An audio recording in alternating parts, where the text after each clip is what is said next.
I think when agreements like this happen, sometimes people say, well, who won? And I just want to say the public safety is who won. With the deadline quickly approaching, both sides agree on a new plan to extend the City of Spokane's 911 partnership. A weather impact alert is in place heading into this evening. We have a little bit of snow coming down now and strong wind on the way. A day later, and thousands of people across the inland Northwest are still without power tonight after yesterday's windstorm. How utility crews and communities are working to restore normalcy. Good evening, and thank you for joining us for KREM 2 News at 5 tonight. I'm Mark Hanrahan. Well, this afternoon, Spokane City, County, and regional leaders announced a major agreement that changes how emergency calls are handled in Spokane over the next several years. KREM 2's chief journalist Amanda Rowley live in the newsroom tonight with what this means for the people who live in Spokane and in the county. Amanda? Well, this is a big step toward resolving years of uncertainty around emergency communications here in Spokane County. With this agreement, leaders are stressing one key message: if you call 911, help will still answer. Now, the agreement lays out a phased 2-year transition for how emergency calls are answered and dispatched in Spokane. Right now, SREC handles emergency call taking and dispatch services across Spokane County, including the Spokane Police and Fire Departments. Now, under this agreement, the city will gradually take over those responsibilities inside city limits as it builds its own primary 911 call center called Spokane United 911. It's expected to be up and running by January 2028. Leaders say the transition is intentionally phased, not a sudden switch, with public safety driving every step. Funding and workload will transition in phases that give the city a pathway to establish its PSAP while keeping SREC resourced and preventing disruptions to 911, protecting first responder automatic mutual aid, and public safety. The agreement lays out a clear timeline. Police dispatch continues as the city builds capacity. Crime check calls move to 311 in late 2026. Fire dispatch shifts in 2027, and by 2028, the city handles all emergency city calls. Now, leaders stress that regional coordination remains critical, especially during wildfires, storms, and other emergencies that don't stop at city or county lines. Reporting in the newsroom, Amanda Rowley, KREM 2 News. And thank you very much. Well, we are under a KREM 2 weather impact alert for one more day as more winds are in the area tonight. Let's get right outside to Chief Meteorologist Jeremy Legoo. Jeremy, also a bit of snow here today. Yeah, Mark, the good news is here in the 5 o'clock hour, it is done in Spokane, but now we shift our focus to the wind. Wind is returning to the region and in a pretty decent way tonight. We've already clocked a 29-mile-per-hour wind gust out at the airport, and sustained winds are around 20. It is picking up and it is going to get stronger.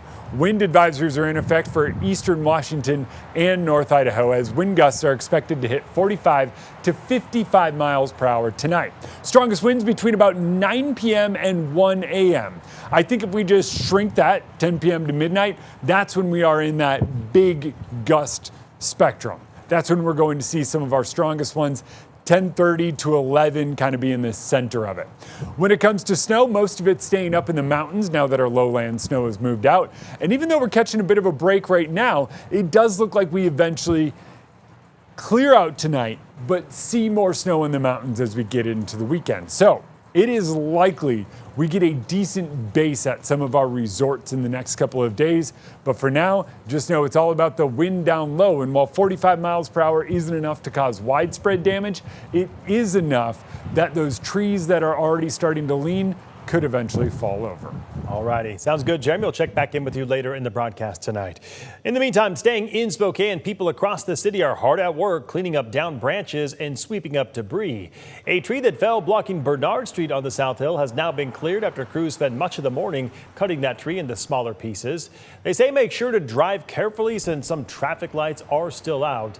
And the person who lives in that area says cleaning up after damaging winds in that area is certainly nothing new. They're pretty fast. I'd say be gone in 2 days maybe, or even less than that, depending on how many trees fell in the area. But I don't know, but they're pretty quick. City crews are working over the next couple of days to clear roads and to restore power. Well, thousands are still without power as crews from Spokane to Coeur d'Alene and beyond work to get the lights back on. Here's where things stand tonight. Avista still dealing with more than 11,000 people without power right now. Kootenai electric numbers have been steadily ticking down over the past couple of hours, now sitting about 1,000 people. Across northern Idaho and western Montana, about 3,000 Northern Lights customers are still in the dark. At the peak of the outages yesterday, about 140,000 people across the region lost power because of the windstorm. And thousands are still without power in rural North Idaho following those severe winds across the inland Northwest. Avista now telling some customers relief might not come until this weekend. KREM 2's Christian Garza went to Kellogg today to see firsthand what conditions are like. Residents here in Kellogg and in the surrounding area had to go a night without power. And while some woke up with electricity this morning, there are still some residents across North Idaho that are going to have to deal with life without electricity for the next few days. Looking at Avista's outage map, most of the outages in the bigger cities like Spokane and Coeur d'Alene have been fixed, but as we get more and more into rural North Idaho, that is where a majority of the work is focused now. The outages are not just affecting homes, but businesses as well. Wesley Hedrick, an underground miner, says he was sent home early last night and basically has the rest of the week off because the mine he works for is still without power.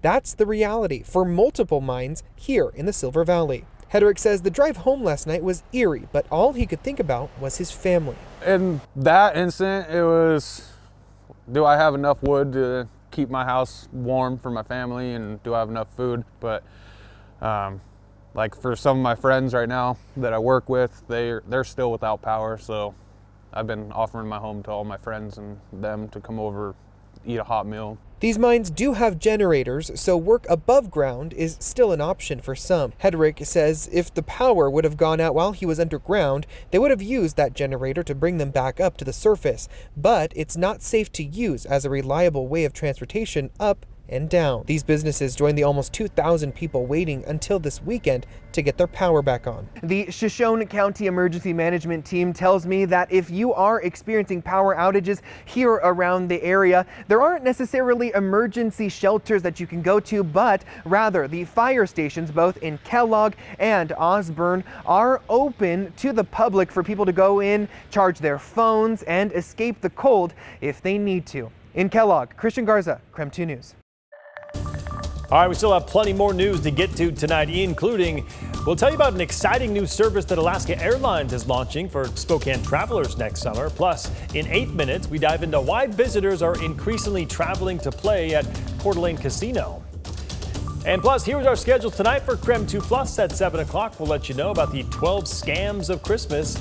Plus, at 8, we have a new Killer Cases episode. To watch those and much more, just download our KREM 2 Plus app on your TV and watch for free.